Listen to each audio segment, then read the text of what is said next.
Bismillahirrahmanirrahim. Assalamualaikum warahmatullahi wabarakatuh.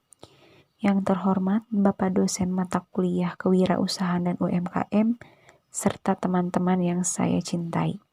Perkenalkan, kami dari kelompok 9 akan mempresentasikan materi tentang The Crazy Quilt Principle from Partnership. Sebelumnya saya akan memperkenalkan anggota dari kelompok 9 terlebih dahulu. Yang pertama, saya sendiri Devi Julianti.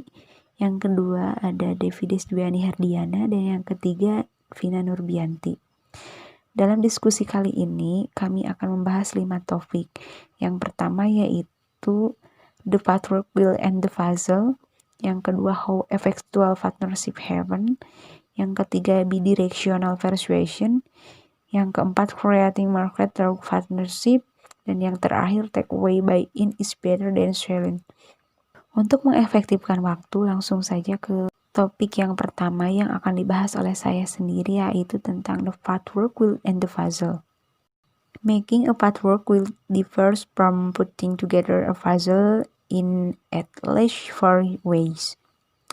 Logika yang efektif untuk membangun perusahaan baru yang bersifat kolaboratif bisa dianalogikan dengan menjahit selimut kain perca dan memecahkan puzzle. Menjahit selimut dari potongan kain perca berbeda dari menyusun puzzle, setidaknya dalam 4 cara. Yang pertama yaitu, unlike the puzzle solver, that quilter determine the pattern. Berbeda dengan menyusun puzzle yang sudah memiliki pola, penjahit kain perca menentukan polanya sendiri. Ketika dia mulai dengan sekeranjang potongan kain acak, dia harus memilih tambalan mana yang akan digunakan dan menyatukannya menjadi selimut yang utuh. Yang kedua yaitu large quilting project are usually communal. Penjahit harus memutuskan dengan siapa akan bekerja dan mengapa, mengelola berbagai masalah koordinasi dan menangani hal-hal yang tidak terduga. Berbeda dengan menyusun puzzle, walaupun melibatkan orang lain untuk bekerja sama, tetapi tujuannya hanya agar puzzle itu menyatu dengan cepat dan tidak akan merubah bentuk puzzle tersebut. Yang ketiga yaitu the uncertainty of what the quilt will look like when it is done. Ketidakpastian seperti apa selimut itu akan terlihat ketika selesai. Apakah penjahit itu sendiri atau kelompok yang memutuskan skema warna, jahitan atau batas. Kemungkinan tak terbatas secara bertahap dikelola hingga hasil akhir. Yang terakhir yaitu the quilt must be not only pleasing and meaningful but also useful and valuable. Selimut perca tidak hanya menambahkan kesan estetik tetapi juga bermanfaat dan berharga, yaitu menjaga tubuh manusia tetap hangat. Berbeda dengan puzzle yang hanya perlu diselesaikan, semua bagian harus pada tempatnya. Gambar yang tersusun lengkap mungkin menarik untuk terlihat, tetapi tidak ada gunanya.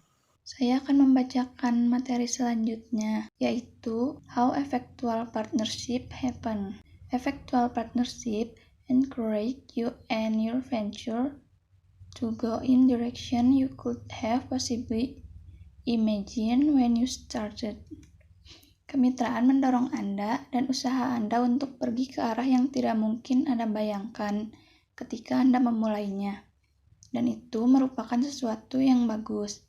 Efektivitas tidak mencari solusi optimal tunggal. Justru Anda dan mitra Anda menciptakan usaha baru yang merupakan hasil atau manfaat dari situasi yang cukup memadai. Saat memulai kemitraan, ada gunanya untuk melihat bahwa interaksi antara mitra stakeholder yang efektif didasarkan pada 3 prinsip, yaitu yang pertama, setiap stakeholder membawa cara atau alat baru untuk perusahaan. Yang kedua, setiap stakeholder berusaha untuk menginvestasikan hanya apa yang sanggup dia keluarkan jika mengalami kerugian. Lalu yang ketiga, setiap interaksi mengandung kemungkinan tidak terduga atau surprise. Selanjutnya, Bidirectional Persuasion. Working in an uncertain environment with a product or service that is yet to be defined, you have to be persuasive and be able to persuade it. Maksudnya yaitu bekerja di lingkungan yang tidak pasti, dengan produk atau layanan yang belum ditentukan, maka Anda harus persuasif dan dapat dibujuk. Berbicara tentang persuasif, kami tidak bermaksud bahwa Anda harus menjadi seorang salesperson. Dan dalam berbicara tentang dapat dibujuk, kami tidak bermaksud bahwa Anda harus pelin-pelan, tidak jelas, atau bebas opini. Maksudnya adalah jika Anda tidak dapat meyakinkan siapapun untuk bekerja dan berkreasi bersama Anda, baik itu calon pelanggan, pemasok, atau siapapun, maka bisnis Anda tidak akan berjalan. Selain itu, Anda juga harus bisa dibujuk agar mampu berkreasi bersama dengan orang lain yang juga penting. Saya akan membacakan materi selanjutnya yaitu tentang creating market through partnership. Partner can come in different shapes and form. What matters is that they commit to a future in which they all find a stake and they influence on one another.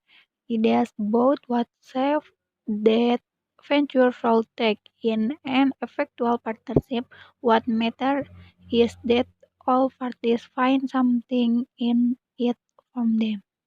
Mitra bisa datang dalam berbagai kalangan dan bentuk. Yang penting adalah mereka berkomitmen untuk masa depan di mana mereka semua menemukan tonggak dan mereka saling memengaruhi gagasan tentang bentuk apa yang harus diambil usaha itu.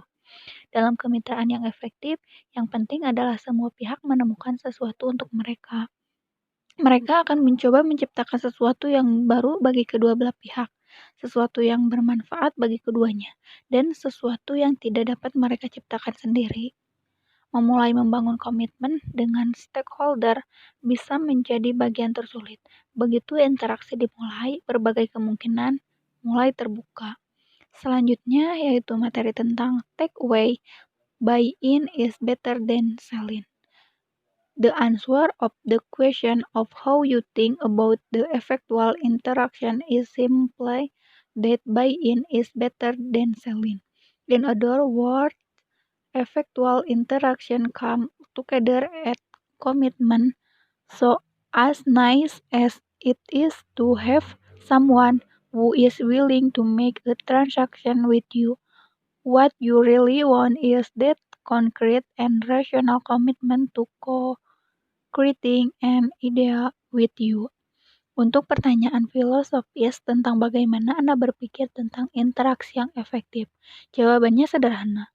Buy-in lebih baik daripada sell-in. Dengan kata lain, interaksi yang efektif muncul bersamaan pada komitmen. Sisi baiknya memiliki seseorang yang bersedia melakukan transaksi dengan Anda, bisa menciptakan komitmen konkret dan rasional untuk bersama-sama membuat ide baru. Baik, terima kasih kepada teman-teman yang sudah menyimak pemaparan materi dari kelompok 9. Selanjutnya saya akan menyimpulkan bahwa mitra atau partner adalah sumber cara baru, ide baru, cara berbagi risiko, dan orang yang membantu kita menciptakan peluang. Lalu apakah kita pernah berpikir bahwa kita bisa melakukan sendiri dalam memulai bisnis? Saya rasa itu tidak bisa.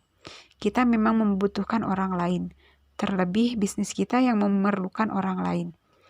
Faktanya, orang lain atau pemasok yang dapat menyediakan bahan mentah yang kita butuhkan, pelanggan yang tertarik apa yang kita tawarkan, kenalan yang memperkenalkan kita kepada calon mitra baru, mungkin pada akhirnya memiliki dampak yang lebih besar pada usaha kita.